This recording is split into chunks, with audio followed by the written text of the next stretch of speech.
Hey, it's your hospitality friend Glenn here from the Lodging Conference, and I might have found myself iconic hotelier Buggsi Patel over here. But I also want to thank our sponsors over at Unifocus, unifocus.com. Streamline your operations with a Unifocus. Go check them out. Bugsy, it's great to talk to you. And all these years, I'm not sure we've done much content together. Oh, no, we haven't. Right? And I'm just waiting for you to go. I know. Well, every 28, 30 years I'm in the business, I get right to it. So You got a little brain fart. I know. Yeah. Well, I've been admiring you for a lot of years. You've done so much in this business. And I thought for today, we just spent a couple of minutes talking about where you are right now in your investment strategy. As the market continues to shift, I know you're moving along with it. So how are you seeing it, and how are you profiting in today's environment? So I think that what we're finding is that we're looking at institutional assets that the institutions basically need to kind of move on from, whether it's loan maturity, whether it's their exit from their strategy. And, I hate to say this, but you have institutions that basically don't want to put money back into their hotel. Right. And we're finding that you got to look at the right markets or pick up the assets where you're willing to put the CapEx in. The locations are dynamic. They've just been in a funk because, the institutions might have bought them before COVID. COVID came along. They didn't have to do any PIPs. They wrote it out for a couple of years after the PIP, took the money, and now it's like, okay, we don't want to do the PIP and we want to move on. And so we're kind of been looking at those kind of assets and, really putting pen to paper and making sure that, you end up at a 8-9 cap all in, right, with the PIP and whatever else is going to cost. Is that typically the magic number that you feel it works for you financially? Yeah, right now that's what we feel. I mean, and remember, I'm talking about 8-9 cap after doing all the PIP and everything. Okay. So not going in. Right. Yeah, it's going to 8-9 cap after we've got. Okay, so for those of you who are relatively new to the hospitality industry, it's a little bit different than like home ownership works. Typically, when you sell a home, you want it in the best possible condition. It's kind of like the opposite. You want someone to buy it and then invest the money to redo it in the way they want to do it. So where are you finding these deals? And then how do you think about repositioning assets going forward? Well, I mean, it's not always a question of repositioning, even though we do have a couple that we're repositioning. I think you got to look at, the markets, and what we're finding is that, there's different bandwidths, right? You get the people that are going to be up to 10 million.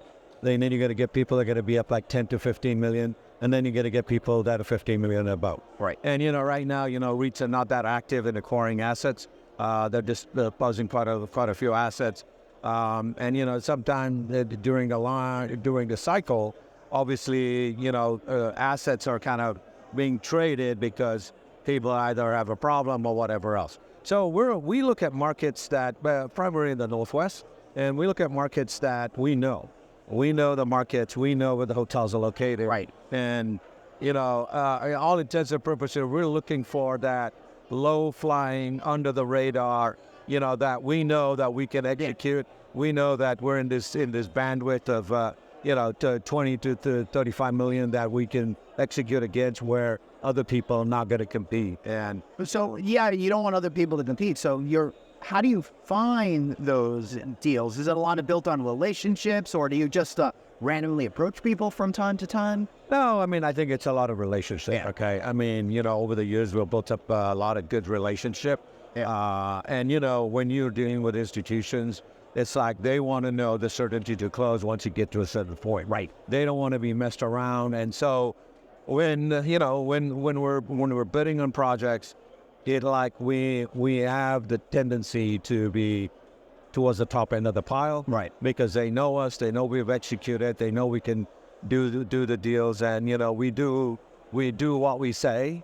Right. We might be tough negotiators, just like what they are, but at the end point is that they know that, hey, tried, tested, proven, they're going to make these things happen. What's the biggest bright spot in the hospitality industry as far as you are concerned? I think the biggest bright spot is that, generally speaking, okay, I don't want to bash institutions, but I think that them getting rid of all these legacy assets that they have is only going to be good for brands because, new owners are going to buy them. They're going to do the PIPs. Therefore, there's going to be consistency in certain brands that have been entrenched in institutions, right? I'm not going to name brands, but there are definitely brands that have been entrenched and they've got hundreds that have been with institutions without any CapEx over the years. Right. And I think that's really going to enhance, enhance of the brands that these things have been. We've been meetings with the brands and several brands, and they're kind of sighing a relief that this is kind of happening, because it's going to give the boost to these hotels and brands. And quite frankly, look at it today. Construction money is hard, cost of doing business. So it's if you can find the right deal and make it work for you, repositioning in the sense that remodeling, bringing these hotels back to what they are is good to compete in the market. And even if you have a new hotel, so it's going to bring the glory back to some of these brands that have been neglected. Yeah, for sure. And it's so hard because so many people are focused on new brands, and we still have to have good stewardship over the ones that we all know as how. There are legacy brands out there that still perform, that still do well. They just need the TLC. Yeah. Right? And once you get that, you compete in the market. Yeah, exactly. I remember one brand like 15 years ago that was really on the precipices of irrelevancy. They put $1 billion into it, reinvented it, and really came back strong and became part of the consumer zeitgeist, I guess. And that's really what you're hoping for. That's exactly what it is. And I truly believe that is one bright spot, so that those owners who have those brands that have built new ones, kept them renovated, I think there's going to be a real bright spot for some of those brands. So awesome. Well, continue. Good luck to you, Bugsy. All right. It was great talking to you. Finally, I get to speak to an icon. Bugsy, Glenn, thank you so much. Check out our friends at Unifocus. Appreciate you watching. See you next time.